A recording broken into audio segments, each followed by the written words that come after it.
Hi, Trevor here, reflecting on life through music. Thank you for stopping by.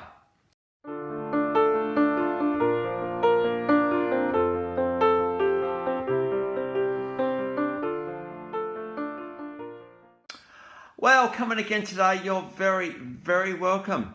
I trust you enjoyed my last video on screen legend Julie Andrews, and we looked at Mary Poppins, which was a breakthrough movie in many ways for Disney, and sort of got Julie into superstardom at that point. Well, we're going to continue on with the Julie Andrews story today, because there's just nothing else you have to talk about with her. In fact, there's a few things, but we all know what's coming if you're a Julie Andrews fan. But before that, 1964, she wanted to kind of break the nanny typecast which she was in Mary Poppins, and we all know that she would get back there again. But the Americanization of Emily, this was with James Garner, was a bit of an opportunity for her to try something a bit different. And so we've got a known singing movie here, 1964 movie version. But in 1965, the Von Trapp family, who is based on a true story, where they were in Austria and they had to escape Austria around World War II. And this is the story, well, a loose theatrical version of the story of the Von Trapp family, aptly called in 1965, The Sound of Music. Now, The Sound of Music was absolutely massive. It was set in Austria, and Austria, of course, is very cold, and so it was challenging doing shooting scenes. It was a very long shoot, and many of the cast, including Julie Andrews, who was Maria in this particular musical, well, she was the Sound of Music, let's face it, was very grueling and a long production. But you know what? The end result is absolutely remarkable. She actually, Sound of Music was very, for her performance actually in Sound of Music, Julie Andrews got a Golden Globe as well as an Academy Award nomination. She starred alongside Christopher Plummer, and the story focused around an Austrian wealthy family who had the mansion and everything going on, and you know, he being that era was a bit of a strict dad. There were 7 children. Now, the mum was no longer around. And the story goes that, a message went out, hey, these children need help. And so the abbey of which Maria was part of got contacted. But before we get to, I suppose, the combining of the ways here, we've got The Hills Are Alive right at the start. Now, when we think of Julie Andrews, this is one of the songs we think about. The Hills Are Alive with the Sound of Music, and I'll sing once more. Here we encounter Maria, who has a very free spirit. She's very nun-like here, and she goes to the hills when her heart is lonely, and she knows she'll sing what she heard before. My heart will sing. The many hopes and dreams in this song captured in this beautiful Hills Are Alive song. Of course, Richard Rodgers and Oscar Hammerstein II were behind the music and lyrics for all of these pieces. This was a massive movie. In fact, from an $8.2 million budget, it grossed $286 million. So there we go. Highest grossing movie to date, outdoing Gone with the Wind at that point. So anyway, Maria, this is the opening scene, and then we get back to the convent. How do we solve a problem like Maria? And you know, the nuns are going there beside themselves with how un-nun-like Maria actually is. And so it wasn't long, really, before Maria gets summoned to the head of the monastery and says, hey, you know what? It's not, you and monastery life aren't really suited. Why don't you go and help the captain out? You know what, he's a pretty nice bloke, and you know, the children are great. Why don't you go and help them out? And so that's exactly what she did. And we get into some pretty amazing scenes in this first part of the movie. Sound of Music has 2 parts to it. Let's call this part A. Part A, we've got such classics as Do Re Mi. This is where she teaches the children to sing. do, re, mi, fa, sol, la, ti, do, equaling one note of each scale. You move the notes around and you get melodies, you create harmonies, you get all sorts of bits and pieces going on. The Von Trapp family did eventually escape to the United States, and they had a bit of a singing career in the United States.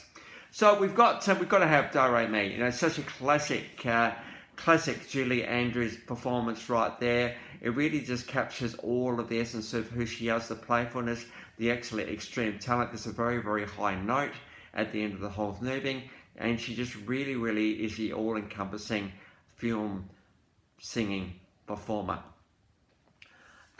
You'll notice in this particular clip we've got clothes that were made out of the curtains, and so, you know, it's one of the things she started to do very, very quickly, Maria, was to change the culture of the family into a bit more fun and a bit more colour. And of course, this wasn't without its issues. In the backdrop, we had World War II starting to happen.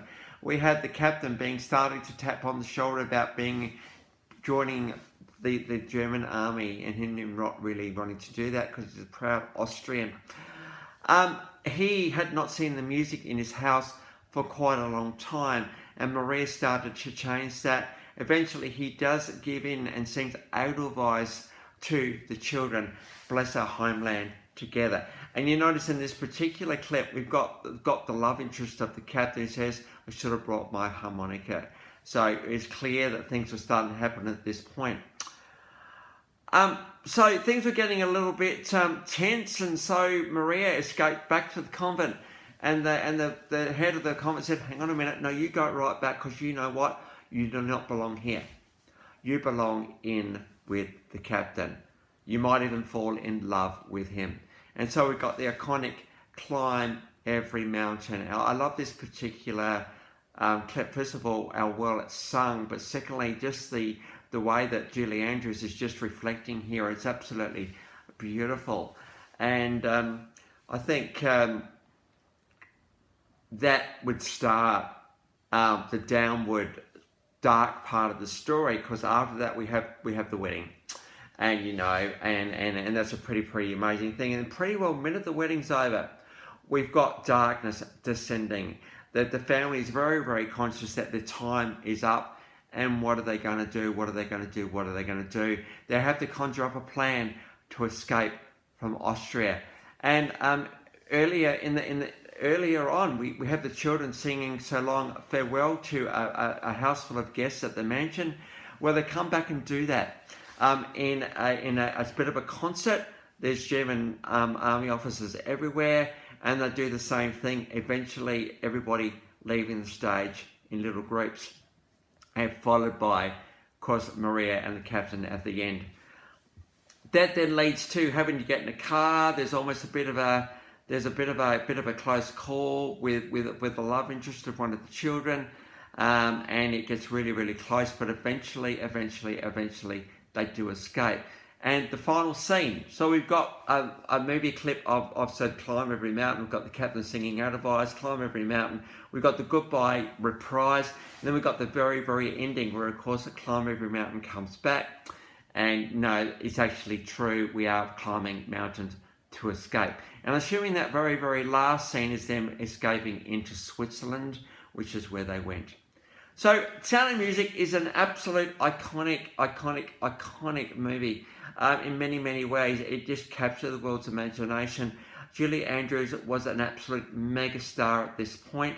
And so she got a Golden Globe Award and Academy Award nomination. But The Sound of Music received 6 Academy Awards, including Best Picture, 2 Golden Globes, and the National Film Registry decided this movie's of significant cultural significance, so we're going to whack it in there as well. Julie Andrews says at this point, after doing Mary Poppins, the Americanization of Emily, and The Sound of Music, she had enough to pretty well have a career at that point, and it was only 1965. But there would be more to Julie Andrews' career going on, many bits and pieces here and there, but we're just going to dabble on a few of them going forward. So we've got a nice little clip of the Julie Andrews TV show from 1973. We've got Julie Andrews and Maria Van Trapp. Of course, Maria Van Trapp is the real person that Sound of Music was based on. and we've got the two of them together singing Edelweiss. I just thought I'd put that one in there because that's pretty beautiful. Julie Andrews appeared on the Muppet Show. Now, if you know you got on the Muppet Show, you know you've made it. We've got a great clip here of the Lonely Goatherd, which of course came from The Sound of Music when the kids were really getting into the performing. It's great to see the Muppets doing their take on that one. In 1981, we had the movie S.O.B, very famous scene where Julie Andrews goes topless in that particular movie. I think she just wanted to shake things up a little bit. So we've got a movie clip of that one. She got the Golden Globe for Victoria, and we got a clip from that movie. In the year 2000, she was made Dame Commander of the British Empire, so she became Dame Julie Andrews. So that was in England. In 2001, she got honoured by the Kennedy Centre. So both sides of the Atlantic there, with a whole heap of artists, including Carol Burnett, giving credence to Julie Andrews, the legend. She was also done voiceovers for Despicable Me. She was also part of the Shrek 2 movie. And in 2001 came the Princess Diaries movies, and she, of course, was the Queen, convincing Anne Hathaway that, guess what, you're going to be the next Queen. We've got the great clip where the Princess Anne Hathaway gets told, and she says, "Shut up!" And then the guard quickly comes in and gives a different interpretation of what shut up actually means. Of course, Julie Andrews was the classic character choice, actress choice to play that particular scene. We don't run, we hasten. And then we got 2004, Princess Diaries II, and here we got the song Crowning Glory. Now this is significant because Julie Andrews' voice had suffered a little bit. She had some surgery. This is the first time she sang coming back from surgery, so it's great to see her do that. In fact, she would go on to perform at the O2 Arena as well, which is absolutely massive arena in London. Julie Andrews has won an Academy Award, a BAFTA Award, 6 Golden Globe Awards, 3 Grammy Awards and 2 Emmy Awards. She's received an AFI Lifetime Achievement Award as well. And between 1952 and 2022, we've got 40 movies, plus television, plus stage performances, plus you name it, this girl has done it. She's also written some books as well, and so she's a well-round, very loved individual. If you were around in the 1960s and 70s, there was nothing bigger than Julie Andrews in many ways. I mean, to do Mary Poppins followed by Sound of Music is pretty big in such short space of time, and she endeared herself as eternal at that point. You can't not do two iconic characters like these two and not become a worldwide hit, which Julie Andrews has become. Nice to see her get the damehood in the UK and to be acknowledged in the United States as a worldwide treasure. So it's been wonderful to actually do this mini tribute to Julie Andrews. I know we're nowhere near her, would do her justice really, but you've got to do her when you get a series like this one.